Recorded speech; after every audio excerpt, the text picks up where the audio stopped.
वक्रतुण्डं महाकाय सूर्यकोटिसम्प्रभ निर्विघ्नं कुरु मे देव सर्वकार्येषु सर्वदा। मंगलम भगवान विष्णु मंगलम गणध्वज मंगलम पुंडरीकाक्ष मंगलाय तनो हरि। शंकर शंकर हर हर शंकर शंकर शंकर जय जय शंकर। मंगल भवन मंगलहारी उमा जपते ही त्रिपुरारी। देखिए शिव पुराण का हम थोड़ा थोड़ा कथा आप लोग को भेजते हैं, इसलिए भेजते हैं कि थोड़ा कथा थोड़ा कहानी की आप लोग कथा सुनिए, कहानी सुनिए, इसको लाइक करिए, सबको भेजिए। देखिए पुण्य बांटने से बढ़ता है, बार बार रोज़ रोज़ आपको यही कहते हैं कि आप लोग सबको लाइक करिए।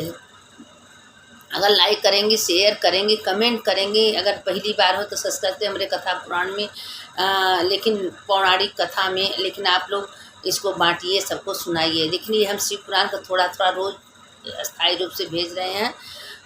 देखिए सोमवार को है बट सावित्री सोमवती अमावस्या, तो कल हम आप लोगों को सोमवती अमावस्या बट सावित्री का कथा भेजेंगे और उसका पूजा पाठ विधान हम कल आप लोगों से बता देंगे इसी कथा में। और उसको आप लोग ध्यान से सुनिएगा, कथा भी सुनिएगा और पूजा भी करिएगा कि कैसे 108 परिक्रमा लगाते हैं, क्या चढ़ाते हैं, कैसे परिक्रमा करते हैं, कैसे फेरी देते हैं, इसका विधान हम कल आप लोगों को बता देंगे। अब बट सावित्री का भी कथा भेजेंगे, सोमवती अमावस्या का कल हम भेज देंगे। इसको आप लोग सुन लीजिएगा। बहुत 70 साल बाद ये परिवार है, अगर जो चूक गया वो खो गया, इसलिए देखिए आप लोग चूकिएगा मत। सोमवती अमावस्या का नहीं हो सका, पीपल में नहीं जा सकती, बट में नहीं जा सकती, औला में नहीं जा, तो तुलसी जी बीचे में रख लीजिएगा, 108 परिक्रमा उनका जरूर लगाइएगा और श्री हरि ये मंत्र बोल के जो ऐसा करता है उसके घर में सुख शांति समृद्धि का बरसात होगा। साल भर में लक्ष्मी माता तुलसी माता उसके घर में सुख शांति रखेंगी। लेकिन आप लोग चूकिएगा मत, इसका कथा हम कल आप लोग को भेजेंगे। आज हम अभी शिव पुराण का एक अध्याय भेज दे रहे हैं और उसके बाद तो फिर आप लोगों को हम कल कथा उसका भेजेंगे।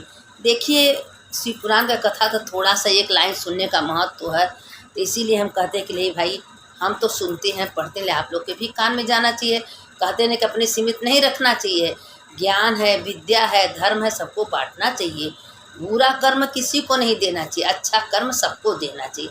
अगर किसी को जानकारी नहीं है, आपको अगर जानकारी तो उसको अच्छे से बता दीजिए ना, उसको धोखाधड़ी मत करिए, क्योंकि ऊपर वाला हर समय हर क्षण हर समय देखता रहता है कि आप क्या कर रही हैं, क्या नहीं कर रही हैं, कहाँ जा रही हैं, किससे बात, क्या शब्द बोल रही हैं। हम लोग सोचते हैं कोई देखने वाला नहीं, लेकिन ऊपर वाला 24 घंटा हर एक क्षण क्षण का हिसाब किताब लेता है। 33 करोड़ रोमा मेरे शरीर में, और रोमा से देखते हैं कितने रोमा से कितना भगवान का नाम निकला। कलयुग नाम ही आधार है, कलयुग में तो नाम ही, आप चलते उठते बैठते नाम लेते रहिए, भगवान हमेशा खुश रहेंगे। अब देखिए शिव पुराण में जब एक दिन की बात थी, नारद जी बोले ब्रह्मा जी मुनियों में श्रेष्ठ कहे जाने वदे दधीची से विष्णु को क्यों श्राप मिला। दधीची की सहायता करने वाले विष्णु के उनका नाम अपकार किया से दधीची ने दे दिया। ब्रह्मा जी बोले पूर्वकाल में चसु नाम के प्रसिद्ध एक राजा उत्पन्न हुआ था। देखिए पहले के राजा भी बहुत अहंकारी बहुत घमंडी होते थे, वो अपने घमंड के बस सोचते हैं कि हम तो राजा हैं, हमारा कोई कुछ नहीं बिगाड़ सकता। लेकिन जानते हैं कोई गलत अच्छा बुरा आप कर्म करेंगी तो जब ऊपर वाले का लाठी बरसेगा तो उसको कोई बचा नहीं सकता है। लोग कहते हैं पाप करने में बहुत मज़ा आता है, लेकिन जब उसका लाठी बरसता है ना तो उसको कोई रोक नहीं सकता है। तो उत्पन्न हुआ था वह प्रभु दधीची मुनि का परम मित्र था। कुछ समय बीतने के पश्चात तपस्या के प्रसंग में महर्षि दधीची ने यह चसु राजा को महान अनर्थकारी विवाद हुआ, सो संसार भर में प्रसिद्ध हुआ। देवेश शिवभक्त महर्षि दधीची सुनकर लक्ष्मी के मद में मोहित हुआ। राजा चसु बोला, इतनी ज़्यादा लक्ष्मी के मद में हो गया कि दधीची का बात नहीं सुना, जो कि भोलेनाथ का बहुत भक्त थे। सूर्य बोला, राजा अष्टों को लोकपाल तेज के शरीर से धारण करता है, यही सभी वरुणों के आश्रमों की रक्षा करता है और लोक का प्रभु है। सुरती सर्वदेश सर्वमयी निपे ऐसा अहंकार उसका देवता प्रतिपादन करती हैं। इसलिए हे मुने, राजा होने के कारण मैं तुमसे श्रेष्ठ हूँ। हे योचन पुत्र दधीची, राजा ब्राह्मण से भी श्रेष्ठ है, ऐसा विचारो। अतः राजा का अपमान सुनकर राजा सोचा कि मेरा भाई बहुत अपमान हो रहा है, नहीं करना चाहिए, राजा का कोई अपमान नहीं करना चाहिए। राजा बोला है तुम्हारा सर्वथा पूज्य है। ब्रह्मा जी बोले भृगु लोकपाल महर्षि दधीचि राजा चक्षु के इस प्रसंग श्रुति स्मृति विरुद्ध मत को गौरव से उसके सिर के बाएं घूंसे से प्रहार किया। देखिए राजा जो है दधीचि के घूंसे से प्रहार किया। ब्रह्मांड में ब्रह्माधिपति दुष्ट चक्षु अहंता को जाने से बड़ा क्रोध किया और महर्षि दधीचि पर वज्र से प्रहार कर बड़े जोर से गर्जना की। वज्र से आहत हुए महर्षि दधीचि पृथ्वी पर गिर पड़े। तदंतर उन्होंने चक्षु को राजा बनाने का भार्गव के शरीर से ठीक दिए। मृत्युंजय विद्या के प्रतंग से शिव भक्त शुक्राचार्य दधीचि के शरीर को पूर्व ठीक कर दिया। अब शुक्राचार्य जी महामृत्युंजय के जब से दधीचि को ठीक कर दिए। शुक्र बोले हे ता दधीचि सर्वेश्वर प्रभु शंकर का पूजन कर श्रुति के कहे गए सभी मंत्रों को तुम ध्यान से सुनो। देखिए भगवान शंकर का एक एक मंत्र बहुत बड़ा महत्वपूर्ण है, श्रेष्ठ है। महामृत्युंजय मंत्र का उपदेश तुझे करता हूँ। मंत्रार्थ मैं त्रिलोकी के पिता तीन नेत्र वाले शंकर का यजन करता हूँ। जो शंकर का यजन करता है उसका कोई कुछ बाका बाल बिगाड़ नहीं सकता है।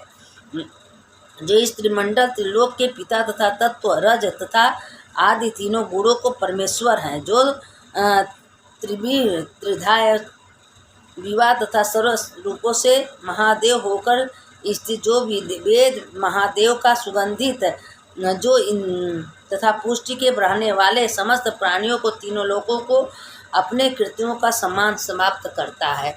जो तीनों लोकों के स्वामी है, जो विष्णु भगवान का भक्त भोलेनाथ का भक्त है, जो इस इंद्रियों से सब देवों के गणों के फूलों से रहने वाले सुगंधित समान व्याप्त है, जो तीनों लोकों के व्याप्त शिव का आराधना पूजा करता है, उसका कोई बाल बाका नहीं कर सकता।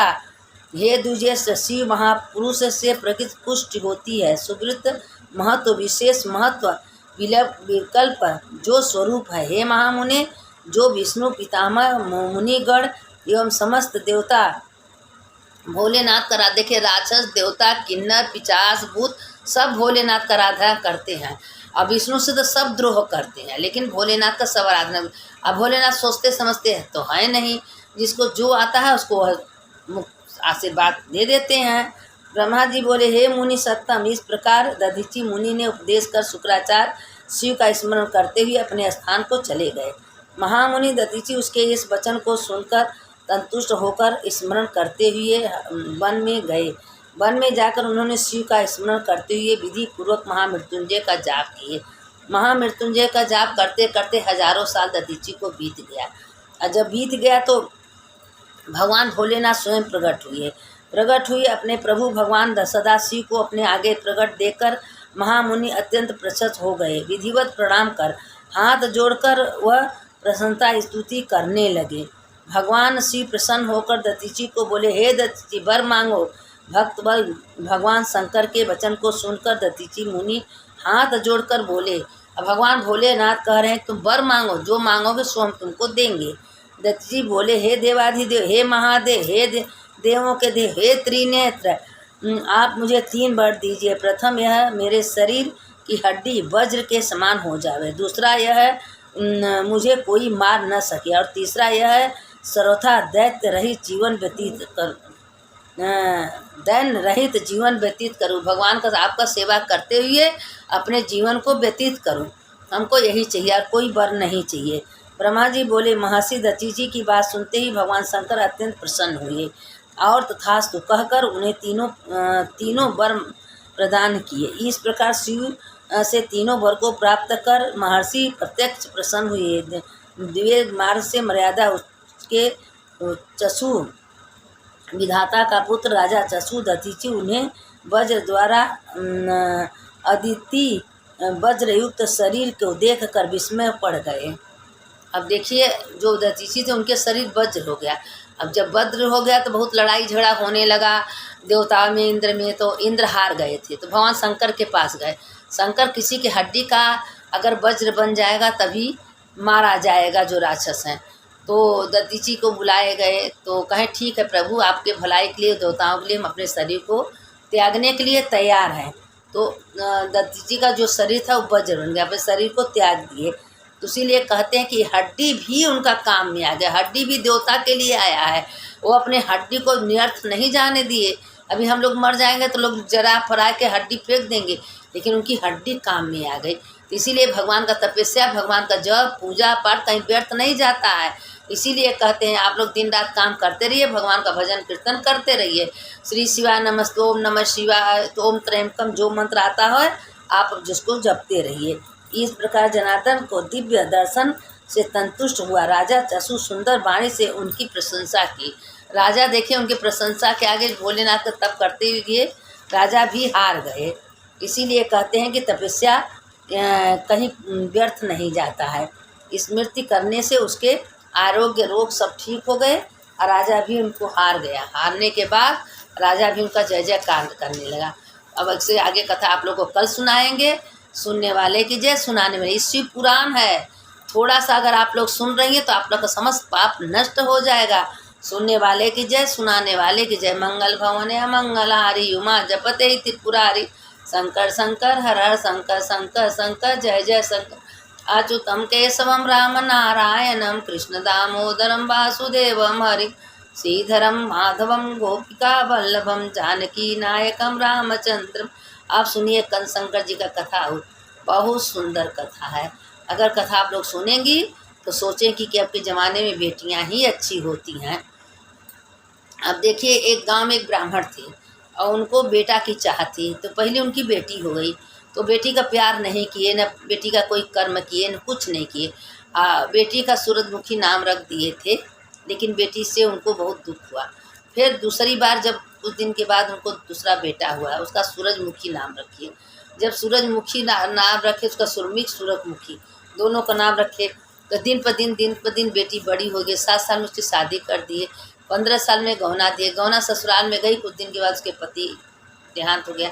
उसके बाद वो अपने मैके आई, माँ बाप का सेवा तन मन से करने लगी माँ बाप का सेवा। एक दिन करते करते उसके पिता बूढ़े हो गए। तो जो बेटा था उसकी पत्नी आई, जो उसकी शादी हो गया, तो उसकी पत्नी जो है वह लड़ाई झगड़ा करने लगी। और जो पति पत्नी थे, जो लड़की थी वो शंकर जी का बहुत भक्त थी। बिना शंकर जी के पूजा करना, बिना शंकर जी के मंदिर में जाना कभी कोई काम नहीं करती थी, क्योंकि शंकर जी का इतना भक्ति भगवान में लीन हो गई। और दिन रात माँ बाप को सेवा करते करते भगवान का सेवा करती थी। लेकिन उसके भाई जो है भौजा भाभी बहुत दुष्ट निकल गए। वह कभी अपने ननद को देख के चिढ़ती थी, अपने माँ सास ससुर को देख के चिढ़ती थी, कहती कि आप लोग के साथ हम नहीं रहेंगे। तो माँ बाप बोले भाई तुम नहीं रहना चाहते तो हम क्यों रहेंगे। तो उसकी माँ बाप को समझ में आया कि इस बेटे के लिए हम तरस रहे थे, जिस बेटे को हम इतनी मान मनौती से मांगे, आज वो बेटा हमको दुत्कार रहा है। मेरी बेटी हमको साथ दे रही है। बेटी इतना सेवा की, नौकरी कर करके, मेहनत कर करके अपने बाप माँ का सेवा की, अपना धर्म का काम करती थी। उसे सब बहुत लोग, पूरे लोग शादी करने के लिए तैयार थे, लेकिन पर वो शादी नहीं की। कहीं हम शादी नहीं करेंगे, हाथ जोड़ के हम अपना जीवन व्यतीत। एक दिन उसके पिता मर गए, उसके पास पैसा, एक सुनार के पास गई, उससे कही भैया हमें 300 रुपया दे दीजिए। पहले तो बहुत ज़माने में 300 बहुत था, हम अपने पिता का संस्कार करें, मैं आपका एक एक पाई दूँ। लेकिन उसको चंद्रमुखी इतना विश्वास सबके ऊपर था कि एक एक पैसा वो दे देगी। अब वो अपना पैसा दे दी, उसका अपने पिता खूब धूमधाम से की। और उसके बाद मेहनत मजदूरी दिन रात की, गाय ले आई, गाय का दूध बेचने लगी, गाय का सेवा करने लगी, गाय का गौरी बेचने लगी। इसी तरह भोलेनाथ की कृपा से उसके घर में धन हो गया। और जो उसको भाव हो जाई थी, माँ बाप को घर से निकाला था और माँ मतारी को निकाल दी, ननद को निकाल दी, वो दुखी हो गई। उसके सारे पैसे नष्ट, उसके घर में कुछ भी नहीं बचा। अब वो रो रही है, खाने के लिए उसको एक रोटी नहीं है। ये बेचारी को खाली हाथे निकाल दी, जंगल में एक झोपड़िया ना के अपने माई बाबू को लेकर रहने लगी। और उसी में कहीं से पैसा वैसा जुटा के गाय खरीद के लाई। और गौ माता से ही कहती कि हे गौ माता, आपके तो शरीर में 33 करोड़ देवी देवता वास करते हैं, मेरे भी ध्यान दीजिएगा। अब जहाँ गौरी बेचने जाती चौगुना दाम, गाय का दूध जो लेता था उसको पैसा कैसे करते करते अपने आराम से रहती थी। अपने पिता तो उसके मर गए थे, माता थी, माता की सेवा करने लगी। कुछ दिन बात हुआ तो जो सेठ था पैसा दिया था, वो कहा कि बेटी हम दिल से कह रहे हैं, तुम मेरे घर की बहू बन जा। अब तुम अकेले क्या करोगी, तुम्हारी माँ मर गई, माँ पिता मर गए, तुम्हारा ज़्यादा उम्र है, तुम बहुत हद ज़्यादा 25 साल की हो, 7 साल में तुम्हारी शादी हो गई थी। बहुत कहने के बाद भगवान शंकर का कृपा समझ कर शादी कर ली। और वहाँ गई, इतना सुखी हो गई कि भोलेनाथ की कृपा से उसके घर में धन धान समृद्धि सब कुछ उसके घर में भर गया, इतना भर गया कि उसके घर में कभी उसके घर में कोई कमी नहीं। उसके पति प्यार करने लगे, सास ससुर मानने लगे, सब उसको देवी समझते थे। तो जहाँ देखिए भोलेनाथ का कृपा होगा वहाँ कभी कोई दुखी नहीं हो सकता। देर हो अबेर हो आप मंदिर जाइए, घर में रहिए, पार्थिव पूजा करिए, भोलेनाथ का स्मरण करिए, ओम नमः शिवाय, ओम नमः शिवाय, ओम श्री शिवाय नमस्तुभ्यम। जो मंत्र आपको आता है मंत्र जपिए, भगवान का दर्शन करिए, कथा सुनिए, कहानी सुनिए। अगर जो आप भोलेनाथ का पुकारेंगे, भोलेनाथ का दर्शन करेंगे, भोलेनाथ को तो आप एक कदम चलेंगे, भोलेनाथ 10 कदम दौड़ दौड़ के आपको पकड़ेंगे। वो तो भले आँख मूंद के, लेकिन सारे संसार को देखते रहते हैं, कौन मेरे पीछे आ रहा है, कौन मेरे आगे आ रहा है, कौन मेरा ध्यान दे रहा है। और सबको समझा जब प्रदोष काल होता है तो पार्वती के साथ शंकर जी विहार करने निकलते हैं। तो देखते हैं कि कौन दिया दरवाज़ा पर दिया जलाया है, कौन अपने घर में भगवान का नाम ले रहा है, किसके घर में पूजा पाठ हो रही है, किसके घर में धूप दीप शंख बज रहा है, तो उसके घर में विराजमान होकर घुस जाते हैं, देखते हैं, आशीर्वाद देते हैं। जो भोलेनाथ का आराधना करेगा उसके घर में कभी कोई कमी नहीं होता। इसीलिए कहते हैं आप किसी के परपन से, किसी के बुराई से, किसी के बात से दूर रहिए, भगवान का नाम लीजिए। कोई बात कहे तो भैया भगवान का नाम लीजिए, फालतू किसी का बात मत सुनिए, क्योंकि आपका धर्म जाएगा, पाप आपके ऊपर आएगा। तो इसीलिए आप लोग अपना धर्म बचाइए, धर्म करिए, भगवान का नाम लीजिए, कीर्तन लीजिए, सत्संग करिए, कथा कहानी सुनिए। अगर मेरा कथा आप लोग को, पौराणिक कथा आप लोग को बहुत अच्छा लग रहा है तो ये कथा ये यूट्यूब चैनल पर सेव रहेगा। जब आप लोग को इच्छा है तो इसको अगर पौराणिक कथा के नाम से, पौराणिक कथा किरण पांडे के नाम से अगर खोलेंगी तो आपको कथा मिल जाएगा। आप कथा सुनते रहिए, अब भगवान का नाम लेते। इसीलिए कहते हैं ना कि हम थोड़ा बहुत, हम तो खुद अज्ञानी हैं, उसको कोई ज्ञान नहीं है, लेकिन भोलेनाथ विराजमान होकर हमसे बुलवाते। हम नहीं बोलने वाले हैं, मेरे भोलेनाथ अंदर बैठे, मेरे शिव बोले हैं, वही शिव बुलवाते हैं, हम बोलते हैं। तो इसीलिए भगवान को पकड़ लिए, साथ में कुछ नहीं जाना, मन से विचार करिए, मन से विचार करिए कि मेरे शरीर में है कौन, कौन ये शरीर बना के भेजा है। हम खाने के लिए, पहनने के लिए जो भगवान दे उनका शुक्रिया अदा करिए। हे भोलेनाथ आपका करोड़ों करोड़ों बार धन्यवाद, आप हमको भोजन दिए, आप हमको पहनने के कपड़ा दे रहे हैं, खाने के दिए। और जब तक रहिए खूब स्वस्थ मस्त से रहिए, जाने लगेंगे सब कुछ भगवान ले लेंगे। अब आपका यही सत्संग, धर्म, कथा, शिव पुराण यही साथ में जाएगा, कुछ जाने वाला साथ में नहीं है। तो इसीलिए हमेशा ओम नमः शिवाय, ओम नमः शिवाय, ओम नमः श्री शिवाय। हे भोलेनाथ आपकी कृपा से ये काम हुआ, हे भोलेनाथ आपने ऐसा करवाया, हे भोलेनाथ आपने चलने की शक्ति दी, हे भोलेनाथ आपने सारा काम करवा रहे हैं। उठते बैठते चलते फिरते हमेशा भोले श्री शिवाय नमस्ते, ओम नमः शिवाय, ओम नमः शिवाय हमेशा जप करते रहिए। जो भोलेनाथ का स्मरण करता है पार्वती उसके साथ रहती हैं, पार्वती अपने लोक में ले जाती हैं। पार्वती कहते हैं हे शिव, हे भोले, हे कैलाशपति, आपके भक्त आपको याद कर रहा है, उसको ले आइए यहाँ। मरने के बाद आप शिव लोक में जाएंगी, शिव के गण बनेंगी। तो इसीलिए कहते हैं कि जो भगवान का उठते बैठते चर्चा करता है, भगवान हमेशा उसके ऊपर कृपा करते हैं। सुनने वाले की जय, सुनाने वाले की जय। हर हर महादेव, शंकर शंकर हर हर शंकर, शंकर शंकर जय जय शंकर। मंगल भवन मंगल हारी, उमा जपत ए त्रिपुरारी। रामा कृष्ण वासुदेव भक्ति मुक्तिदायकम, रामा कृष्ण वासुदेव भक्ति मुक्तिदायकम। हर हर महादेव।